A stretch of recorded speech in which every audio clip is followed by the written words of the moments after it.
Derrière cette rude et héroïque zone de Dauphiné, Franche-Comté, Lorraine, Ardennes, s'en développe une autre tout autrement douce et plus féconde des fruits de la pensée. Je parle des provinces du Lyonnais, de la Bourgogne et de la Champagne. Zone vineuse, de poésie inspirée, d'éloquence, d'élégante et ingénieuse littérature. Ceux-ci n'avaient pas, comme les autres, à recevoir et renvoyer sans cesse le choc de l'invasion étrangère. Ils ont pu, mieux abriter, cultiver à loisir la fleur délicate de la civilisation. D'abord, tout près du Dauphiné, la grande et aimable ville de Lyon, avec son génie éminemment sociable, unissant les peuples comme les fleuves. Cette pointe du Rhône et de la Saône semble avoir été toujours un lieu sacré. Les Ségusy de Lyon dépendaient du peuple druidique des Édus. Là, 60 tribus de la Gaule dressèrent l'autel d'Auguste et Caligula y établit des combats d'éloquence où le vaincu était jeté dans le Rhône s'il n'aimait mieux effacer son discours avec sa langue. À sa place, on jetait des victimes dans le fleuve selon le vieil usage celtique et germanique.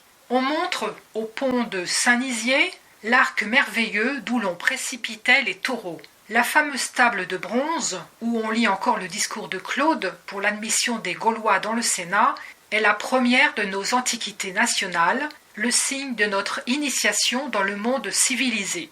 Une autre initiation, bien plus sainte, a son monument dans les catacombes de Saint-Irénée, dans la crypte de Saint-Potin, dans Fourvière, la montagne des pèlerins. Lyon fut le siège de l'administration romaine, puis de l'autorité ecclésiastique pour les 4 lyonnaises, Lyon, Tours, Sens et Rouen, c'est-à-dire pour toute la Celtique. Dans les terribles bouleversements des premiers siècles du Moyen-Âge, cette grande ville ecclésiastique ouvrit son sein à une foule de fugitifs et se peupla de la dépopulation générale, à peu près comme Constantinople concentra peu à peu en elle tout l'empire grec, qui reculait devant les Arabes ou les Turcs. Cette population n'avait ni champ ni terre, rien que ses bras et son Rhône. Elle fut industrielle et commerçante. L'industrie y avait commencé dès les Romains. Nous avons des inscriptions tumulaires à la mémoire d'un vitrier africain habitant de Lyon, à la mémoire d'un vétéran des légions marchand de papier. Cette fourmilière laborieuse, enfermée entre les rochers et la rivière, entassée dans les rues sombres qui y descendent, sous la pluie et l'éternel brouillard, elle eut sa vie morale pourtant et sa poésie. Ainsi notre maître Adam, le menuisier de Nevers, ainsi les Meister Anger de Nuremberg et de Francfort, tonneliers, serruriers, forgerons, aujourd'hui encore le ferblantier de Nuremberg. Ils rêvèrent dans leurs cités obscures la nature qu'ils ne voyaient pas et ce beau soleil qui leur était envié. Ils martelèrent dans leurs noirs ateliers des idylles sur les champs, les oiseaux et les fleurs. À Lyon, l'inspiration poétique ne fut point la nature, mais l'amour.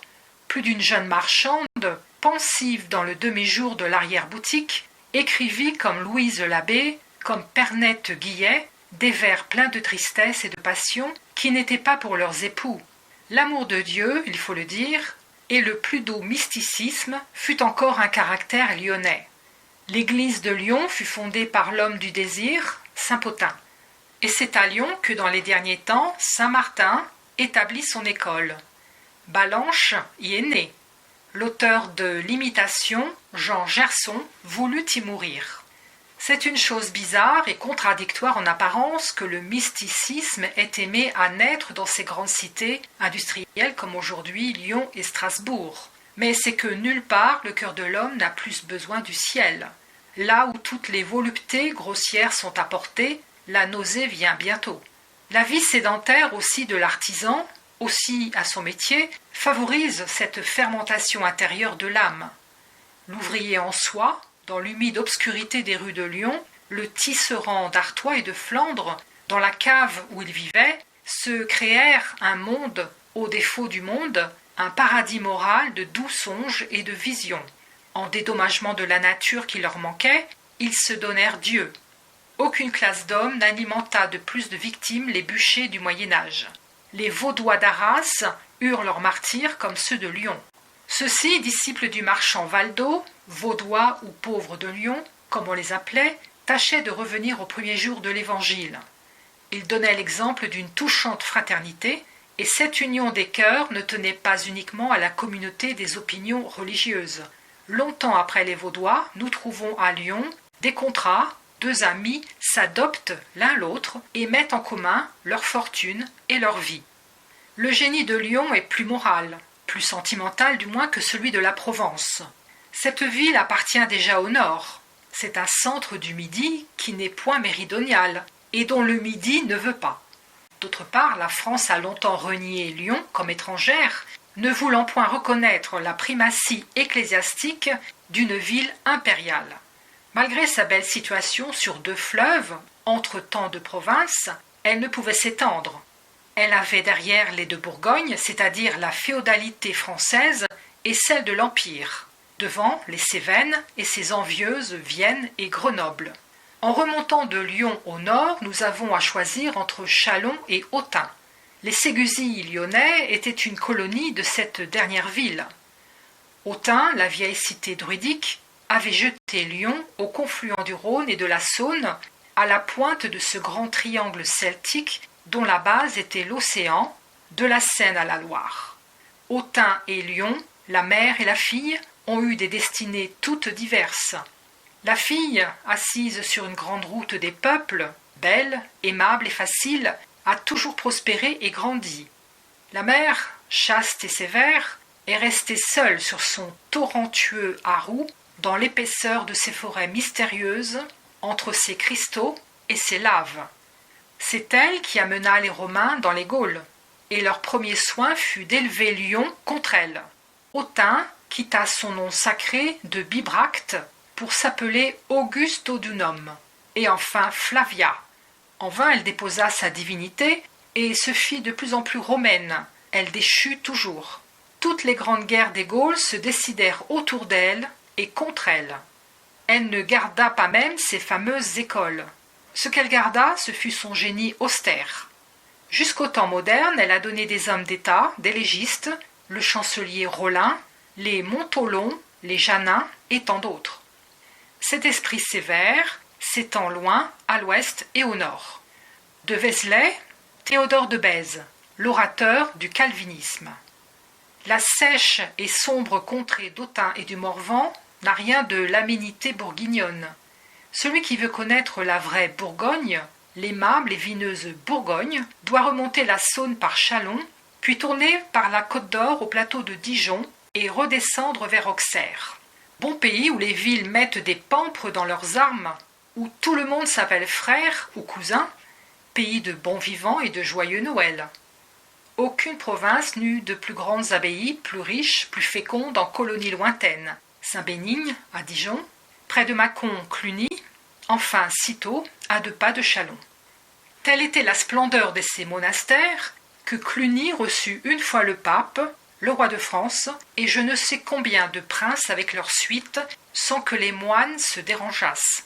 Cîteaux fut plus grande encore, ou du moins plus féconde. Elle est la mairie de Clairvaux, la mère de Saint-Bernard. Son abbé, l'abbé des abbés, était reconnu pour chef d'ordre en 1491 par 3252 monastères. Ce sont les moines de Cîteaux qui, au commencement du XIIIe siècle, fondèrent les ordres militaires d'Espagne et prêchèrent la croisade des Albigeois, comme saint Bernard avait prêché la seconde croisade de Jérusalem. La Bourgogne est le pays des orateurs, celui de la pompeuse et solennelle éloquence.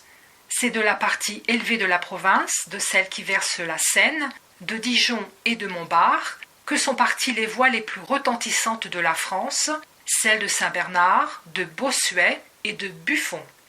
Mais l'aimable sentimentalité de la Bourgogne est remarquable sur d'autres points, avec plus de grâce au nord, plus d'éclat au midi.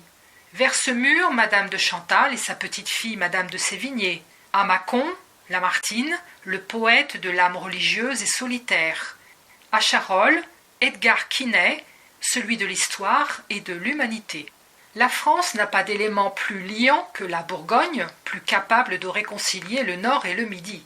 Ces comtes ou ducs, sortis des 2 branches des Capets, ont donné au XIIe siècle des souverains au royaume d'Espagne. Plus tard à la Franche-Comté, à la Flandre, à tous les Pays-Bas.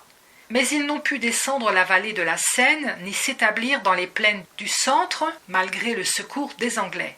Le pauvre roi de Bourges, d'Orléans et de Reims l'a emporté sur le grand-duc de Bourgogne. Les communes de France, qui avaient d'abord soutenu celui-ci, se rallièrent peu à peu contre l'oppresseur des communes de Flandre. Ce n'est pas en Bourgogne que devrait s'achever le destin de la France. Cette province féodale ne pouvait lui donner la forme monarchique et démocratique à laquelle elle tendait. Le génie de la France devait descendre dans les plaines décolorées du centre, abjurer l'orgueil et l'enflure, la forme oratoire elle-même, pour porter son dernier fruit, le plus exquis, le plus français. La Bourgogne semble avoir encore quelque chose de ces Burgundes. La sève enivrante de Beaune et de Mâcon, trouble comme celle du Rhin. L'éloquence bourguignonne tient de la rhétorique. L'exubérante beauté des femmes de Vermanton et d'Auxerre n'exprime pas mal cette littérature et l'ampleur de ses formes. La chair et le sang dominent ici, l'enflure aussi, et le sentiment vulgaire. Citons seulement Crébillon, Longepierre et Sedaine.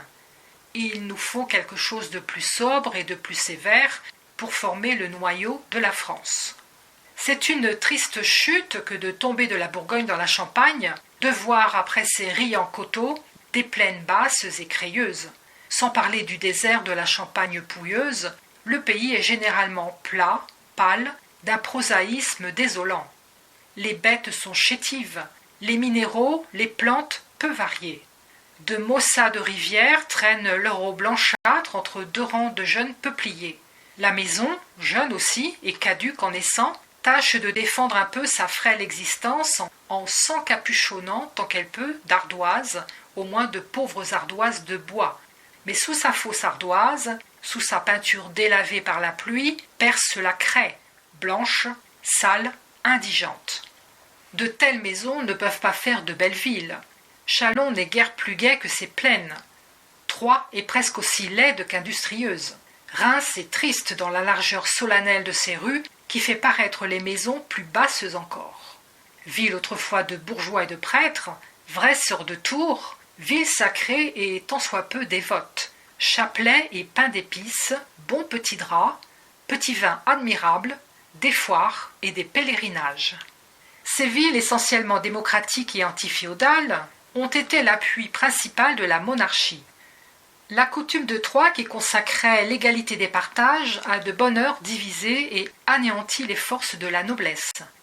Telle seigneurie, qui allait ainsi toujours se divisant, put se trouver morcelée en 50, en 100 parts, à la 4e génération. Les nobles appauvris essayèrent de se relever en mariant leurs filles à de riches roturiers. La même coutume déclare que le ventre anoblit. Cette précaution illusoire n'empêcha pas les enfants des mariages inégaux de se trouver fort près de la roture. La noblesse ne gagna pas cette addition de nobles roturiers. Enfin, ils jetèrent la vraie honte, ils se firent commerçants. Le malheur, c'est que ce commerce ne se relevait ni par l'objet ni par la forme. Ce n'était point le négoce lointain, aventureux, héroïque des Catalans ou des Génois. Le commerce de Troyes, de Reims, n'était pas de luxe. On n'y voyait pas ces illustres corporations, ces grands et petits arts de Florence où des hommes d'État tels que les Médicis trafiquaient des nobles produits de l'Orient et du Nord, de soie, de fourrure, de pierres précieuses. L'industrie champenoise était profondément plébéienne. Aux foires de Troyes, fréquentées de toute l'Europe, on vendait du fil, de petites étoffes, des bonnets de coton, des cuirs. Nos tanneurs du faubourg Saint-Marceau sont originairement une colonie troyenne. Ces vils produits, si nécessaires à tous, firent la richesse du pays. Les nobles s'assirent de bonne grâce au comptoir et firent politesse aux manants. Ils ne pouvaient, dans ce tourbillon d'étrangers qui affluaient aux foires, s'informer de la généalogie des acheteurs et disputer du cérémonial. Ainsi, peu à peu, commença l'égalité. Et le grand comte de Champagne aussi, tantôt roi de Jérusalem et tantôt de Navarre, se trouvait fort bien de l'amitié de ses marchands. Il est vrai qu'il était mal vu des seigneurs et qu'ils le traitaient comme un marchand lui-même, témoin l'insulte brutale du fromage mou que Robert d'Artois lui fit jeter au visage. Cette dégradation précoce de la féodalité, ces grotesques transformations de chevaliers en boutiquiers, tout cela ne dut pas peu contribuer à égayer l'esprit champenois et lui donner ce tour ironique de niaiserie maligne qu'on appelle, je ne sais pourquoi, naïveté dans nos fabliaux. C'était le pays des bons contes, des facétieux récits sur le noble chevalier, sur l'honnête et débonnaire Marie, sur monsieur le curé et sa servante. Le génie narratif qui domine en Champagne, en Flandre, s'étendit en longs poèmes, en belles histoires. La liste de nos poètes romanciers s'ouvre par Chrétien de Troyes et Guyot de Provins. Les grands seigneurs du pays écrivent eux-mêmes leurs gestes. Villehardouin, Joinville et le cardinal de Ré nous ont conté eux-mêmes les croisades et la fronde. L'histoire et la satire sont la vocation de la Champagne. Pendant que le comte Thibaut faisait peindre ses poésies sur les murailles de son palais de Provins, au milieu des roses orientales, les épiciers de Troyes griffonnaient sur leur comptoir les histoires allégoriques et satiriques de Renard et Isengrin. Le plus piquant pamphlet de la langue est dû en grande partie à des procureurs de Troyes, c'est la satire Ménippée. Ici, dans cette naïve et maligne Champagne, se termine la longue ligne que nous avons suivie du Languedoc et de la Provence par Lyon et la Bourgogne. Dans cette zone vineuse et littéraire, l'esprit de l'homme a toujours gagné en netteté, en sobriété. Nous y avons distingué 3 degrés, la fougue et l'ivresse spirituelle du midi, l'éloquence et la rhétorique bourguignonne, la grâce et l'ironie champenoise. C'est le dernier fruit de la France et le plus délicat. Sur ces plaines blanches, sur ces maigres coteaux, mûrit le vin léger du Nord, plein de caprices et de saillies. À peine doit-il quelque chose à la terre. C'est le fils du travail, de la société.